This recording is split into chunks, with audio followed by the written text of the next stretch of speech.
Thanks for this opportunity to present our work. The title of my talk is Swift Modeling of Peptide-MHC and the TCR-peptide-MHC structures. The study of TCR-peptide-MHC was drastically boosted by the clinical successes of cancer immunotherapies. The tumor or some late-stage patients are totally eliminated after the treatment. The cancer immunotherapy trains a patient's own immune system to better detect and destroy cancer cells. There are some representative cancer immunotherapies, for example, checkpoint inhibitors, which keeps the immune T cells always at their active states.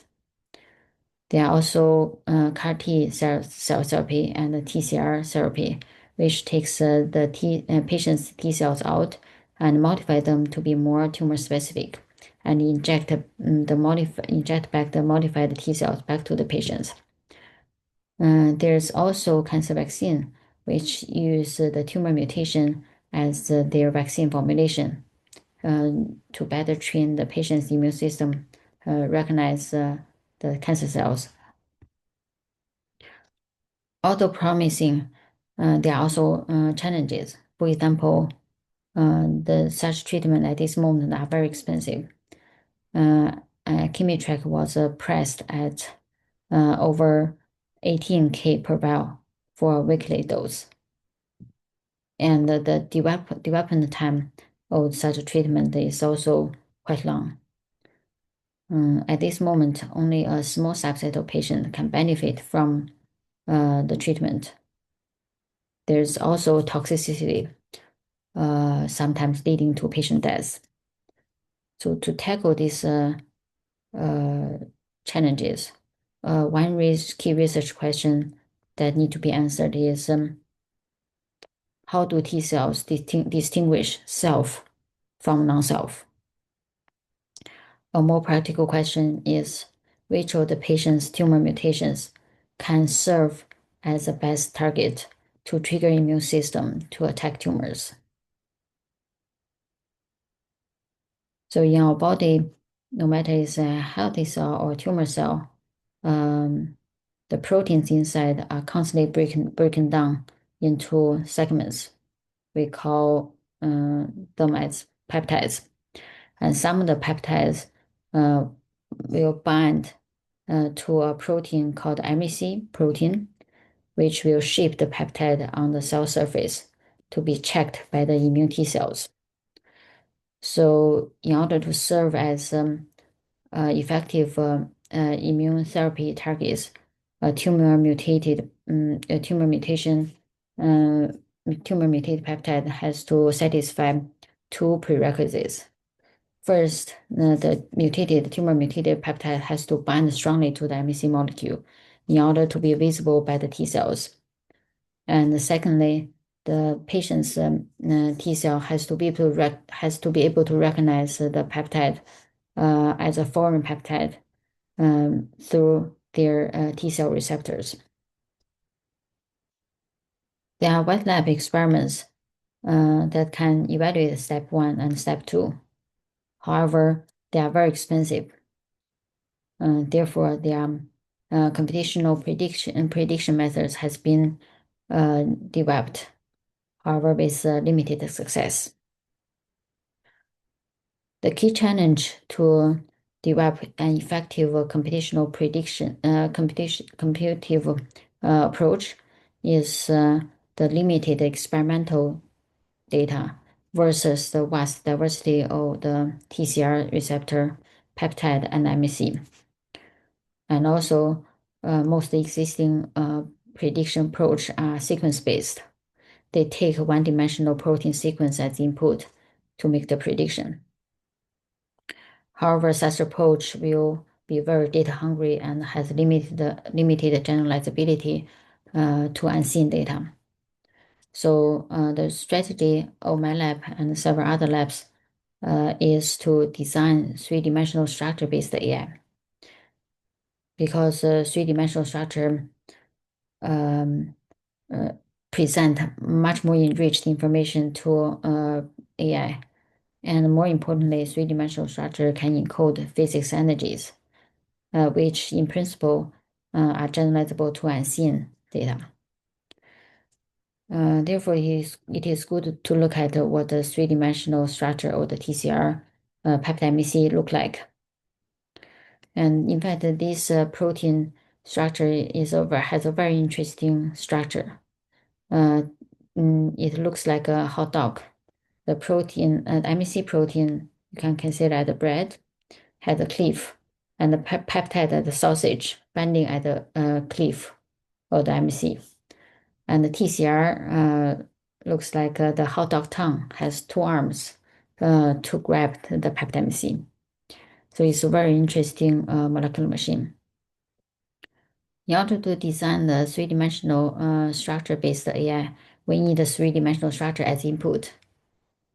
Unfortunately, there are not many experimentally determined structures for TCR peptide-MHC. Therefore, we have to rely on 3D modeling approaches. Talking about this, we have to talk about AlphaFold. AlphaFold is a neural network that takes one-dimensional protein sequence as input and spit out three-dimensional structures. It is reported to reach an accuracy that is as good as experimental approaches, especially for single chain and single domain proteins. This success immediately directly contributed to the Nobel Prize in chemistry last year. While we talked a lot about the successes of AlphaFold, one important aspect is largely overlooked. That is energy consumption of AlphaFold. Suppose we have a lung cancer patient, and he or she has 10 to the power to the 8 different TCRs, and about 216 mutations, and over 12 MHC molecules.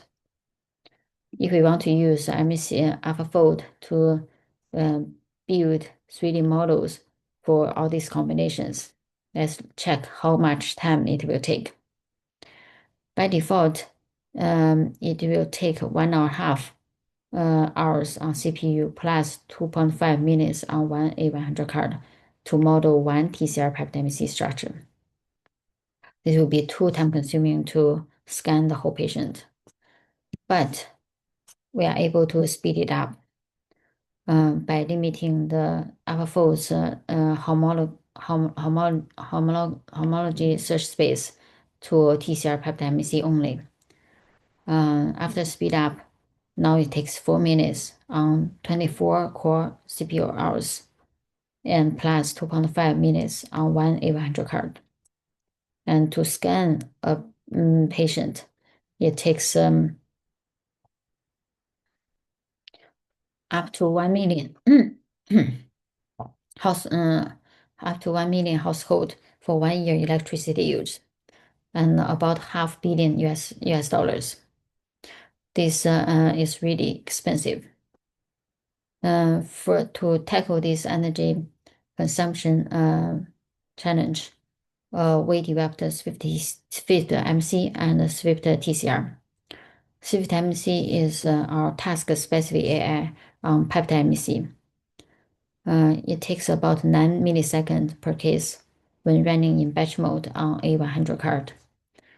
Its accuracy reaches matches and beats an AlphaFold approach and other popular methods. It not only predicts three-dimensional structures, but also predicts binding affinities of the peptide-MHC. For the TCR peptide-MHC system, we designed the SwiftTCR, our physics-based modeling approach. Currently, it takes about 3.5 minutes per case on 12 CPU cores.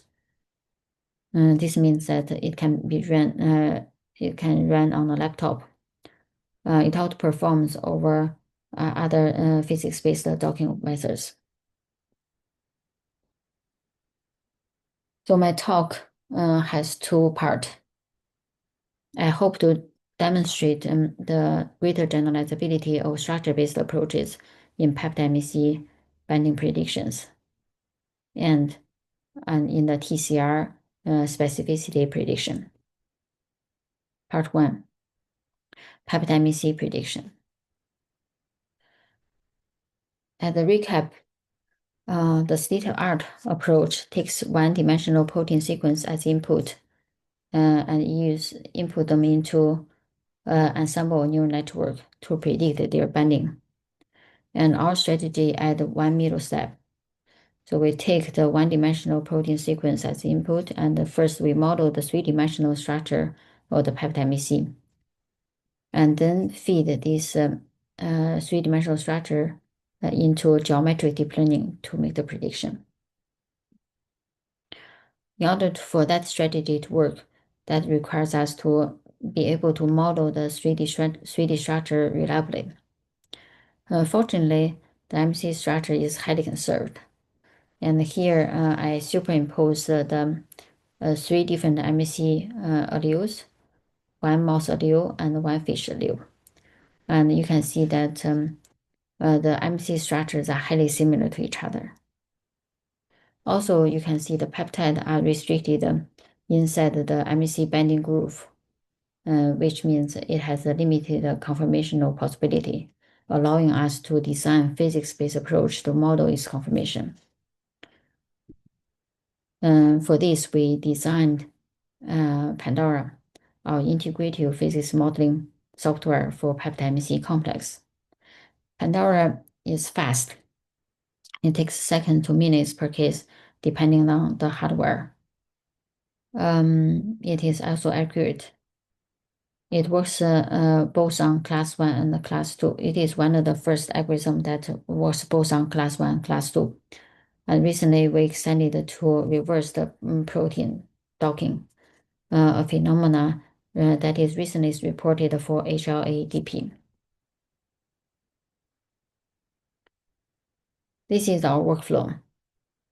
So for each experimental binding data, we use a Pandora software to model the 3D-dimensional structure of the peptide-MHC. And then use this three-dimensional structure as input of different geometric deep learning neural networks. We experimented the three different deep learning neural networks: 3D convolutional neural network, graph neural network, and equivalent graph neural networks. For here, 3D convolutional neural network, we represented the three-dimensional structure as 3D grids, which can be considered as 3D images, and then apply 3D convolutional neural network on top of it. We also represented the interface between the peptide-MHC as graphs, and each node denote amino acid, and each edge denote these two amino acids are close to each other in three-dimensional space. And then we feed this graph into graph neural network or equivalent graph neural network to make the prediction. In order to demonstrate the generalizability, we separated our data in a way that the test data is distant from the training data set. We demonstrated that when the test data set is distant from the training data set, our structure-based approach have a much better generalizability than sequence-based approach, with an improvement of about 7 to 16%.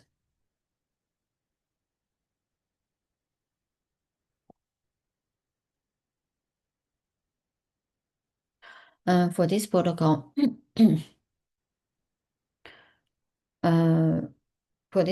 we noticed that there are two steps. One is to use physics-based modeling to model the 3D structures. And the second step is to use AI to make the prediction. With using these two steps, it's not very user-friendly. Then we ask ourselves, whether it's possible we design an algorithm that does these two steps in one go. Then we developed the SwiftMHC, our task-specific AI that predicts 3D models and band affinities in milliseconds. I would like to note that this millisecond is a speed that we run SwiftMHC in batch mode. When we run a SwiftMHC on individual cases, it will not be this fast. Also, this time exclude file writing time and the molecular dynamics time.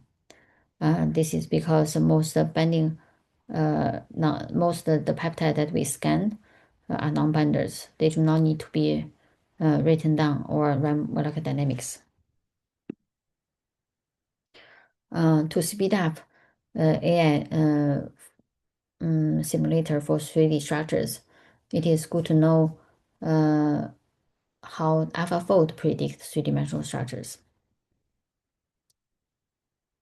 Given a protein input protein sequence, AlphaFold predicts the coordinates for each amino acid based on the amino acid type and their sequence and its sequence and structure neighbors. To do that, AlphaFold is built on top attention networks to get the information of the neighbors. Attention network allows the neural network to update the embedding of each word. Here, each amino acid based on their neighbor information. In the end, the final representation of each amino acid include not only its own information, but also sequence and structure information. And then AlphaFold use a final representation to predict the coordinates for each amino acid. We know that the protein folding has many possibilities. Even with the fastest computer in the world, it's not possible to check all the folding possibility. AlphaFold use coevolution as a folding restraints to largely reduce the folding possibility.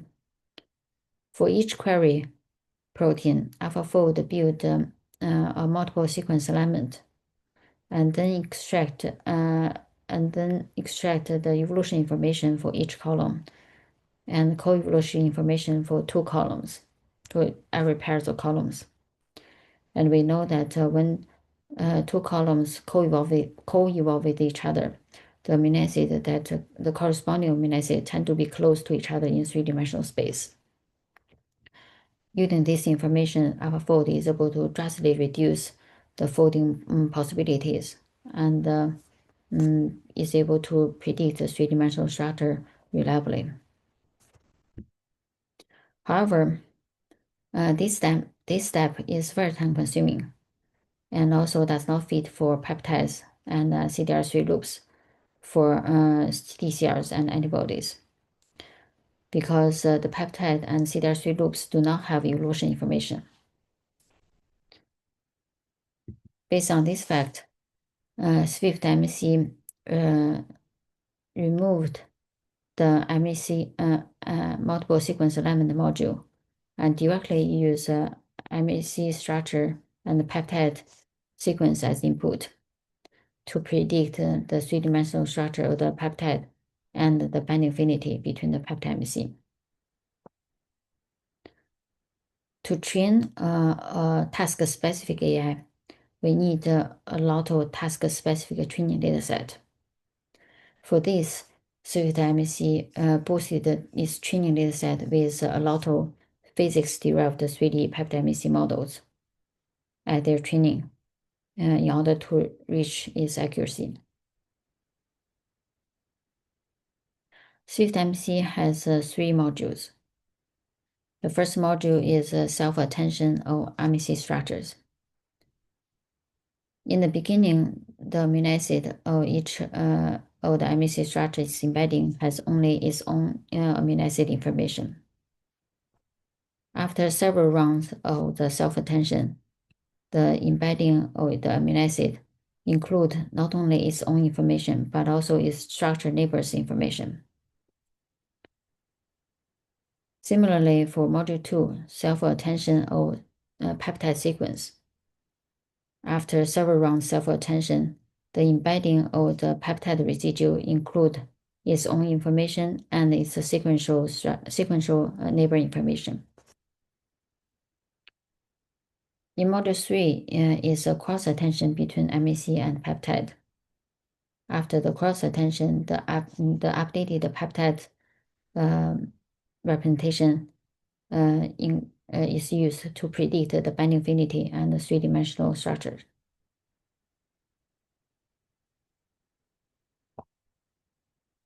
This video shows the training process of SwiftMHC. In the beginning, we can see that the peptide amino acids are cluttered as a ball. During the training, the neural network quickly learns the peptide should be extended at the binding groove and gradually search the best conformation for all atoms of the peptide inside the binding groove. We benchmarked SwiftMHC on 202 X-ray structures. We compared SwiftMHC with AlphaFold 2 fine-tune, MHC fold, AI-based approach, and two physics-based modeling approach. We show that the SwiftMHC, the performance is comparable or better than the state-of-the-art approach. Although AlphaFold 2 fine-tune has a lower MSD, it also generates a lot more outliers. Here is one outlier of AlphaFold. You can see the peptide is not even inside the binding groove. Here we show one outlier of the SwiftMHC. The peptide is still inside the binding groove, but is shifted by one amino acid. Importantly, we can see that SwiftMHC, when not counting the file writing time, it is thousands times faster than other approaches.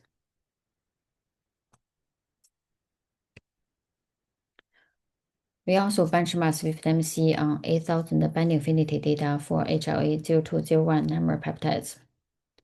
Again, we can see that the SwiftMHC's performance is comparable with the state-of-the-art approach, or better than other approach.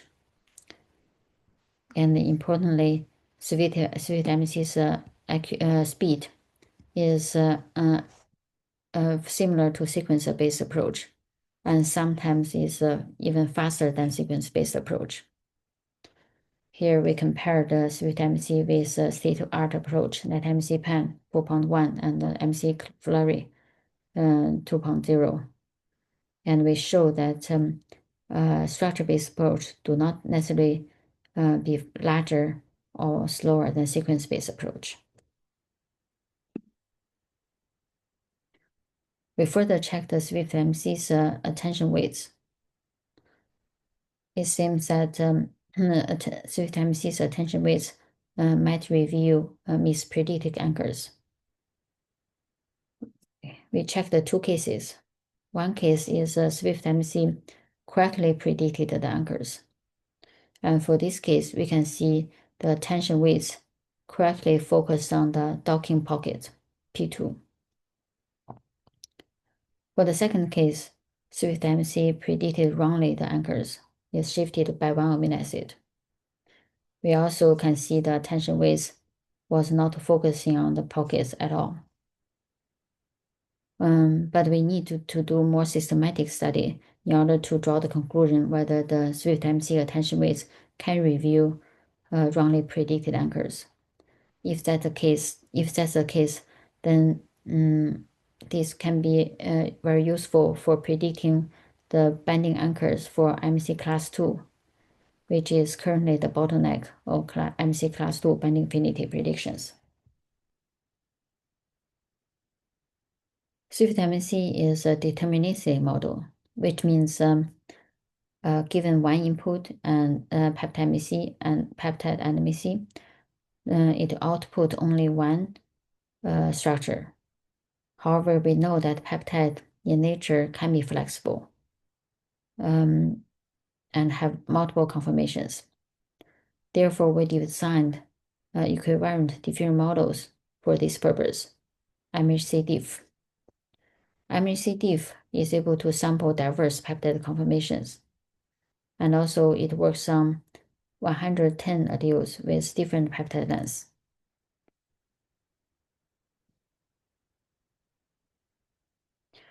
My second part is TCR specificity prediction. As I mentioned in the beginning of my talk, TCR specificity prediction is challenging because of the high diversity of the TCR, MHC, and peptide, and we do not have enough data for that. Another challenge is in the public database, we only have positive data, but not negative data, which means we only have the binding. We know which TCR binds to which peptide-MHC, but we do not know which TCR do not bind to which TCR peptide-MHC. In the current literature, it is common that researchers use random shuffling to generate artificial negative dataset. However, such approach may generate more bias than benefits.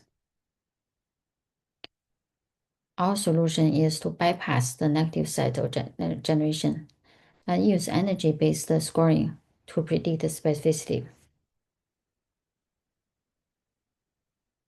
Here we show a case study.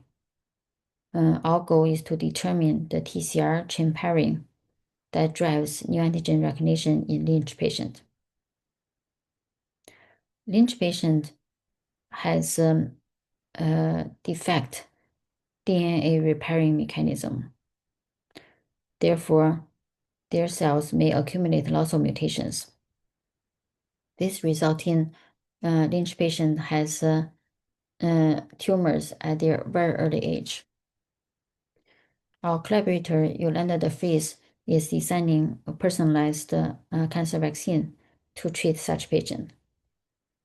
They're not only interested in identifying the new antigen that can serve as the vaccine formulations, but also they want to know which TCR is recognizing the new antigen.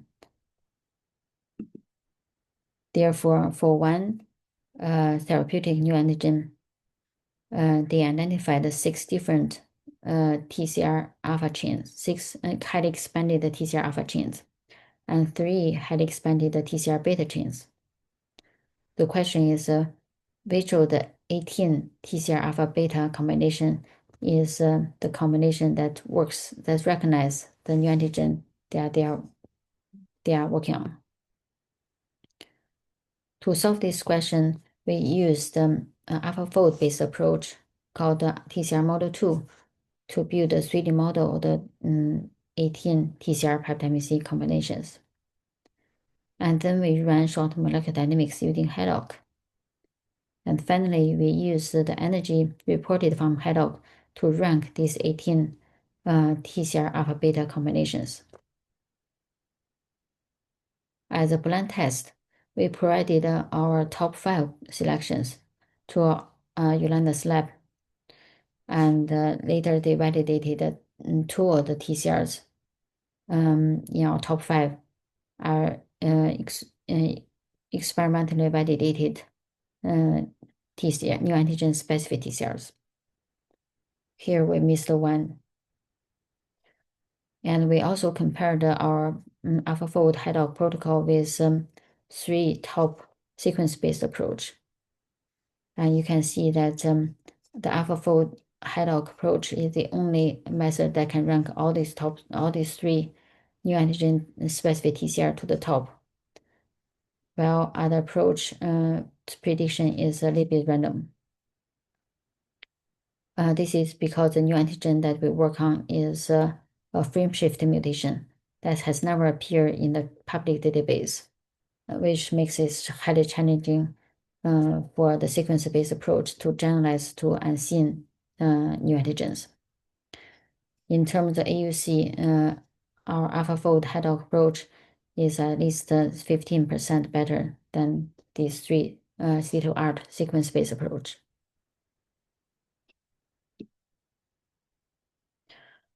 However, AlphaFold is computationally expensive, energy agnostic, and can be data biased. So can we do better? We designed the SwiftTCR,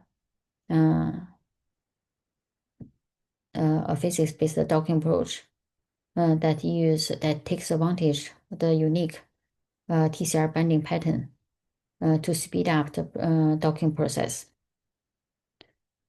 Here is the TCR-peptide-MHC structure. If we flip it over, we can see it look like this way. This is MHC, and this is peptide. Each line is a TCR. We can see that all the TCRs docked at this angle, and never this angle. And most TCR beta chain is at here, and alpha chain is here. So based on this docking polarity, we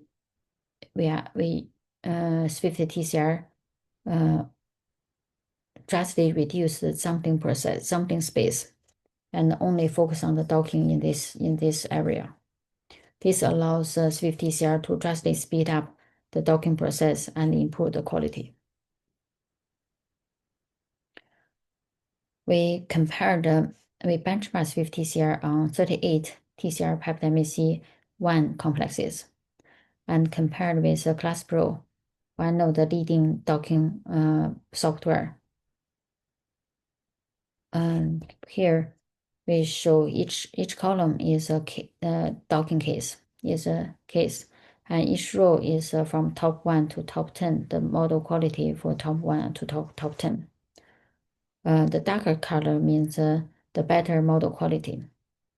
We can see that SwiftMHC has is able to generate more better quality models than ClassPro.